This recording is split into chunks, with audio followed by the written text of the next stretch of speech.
At sa puntong ito, makakapanayam naman natin live mula sa Pag-asa ang meteorologist na si Jory Lois. Good morning sa iyo, Jory.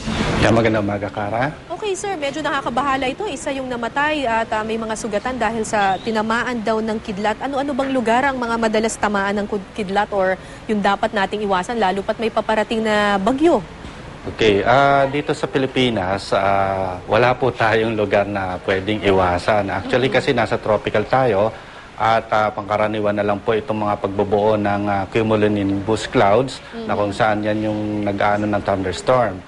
But sa mga lugar na coastal, like coastal islands like itong mga Birac, itong Batanes, Palawan, dyan po tayo nakakakita ng mga lesser thunderstorm days. Ibig sabihin yan, mas kokonti yung mga thunderstorms at mas lesser din yung kidlat.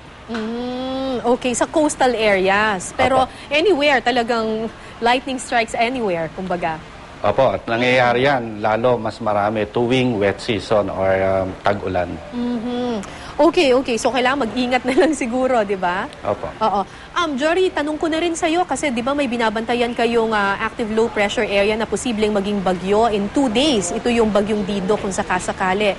Gaano katagal ito mananatili sa loob ng Philippine Area of Responsibility? So, in-expect natin yan hanggang Saturday o Sunday kung mananatili po yung kanyang movement.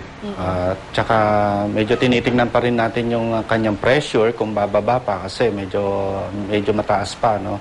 So, hindi pa natin siya madeklara as a tropical depression. Maybe 1 or 2 days, ayan, makikita na natin talaga yung pagbaba ng pressure niya. Compared dun sa nagdaang mga bagyo, yung Ambo at saka Butchoy, malakas din ba itong Dindo or hindi naman gaano?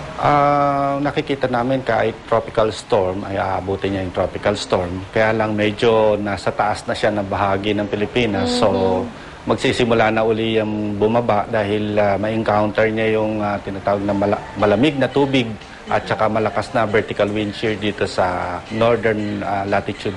And kahit nasa silangang bahagi siya ng ating bansa, maapektuhan rin ba nito yung ilang bahagi, yung buong bansa natin dahil sa pag-intensify ng habagat? Will it Yes, intensify kasi pagka ganitong nabuo ng isang bagyo to, mag-intensify yung habagat. Pero today, inaasahan natin itong Eastern Visayas at itong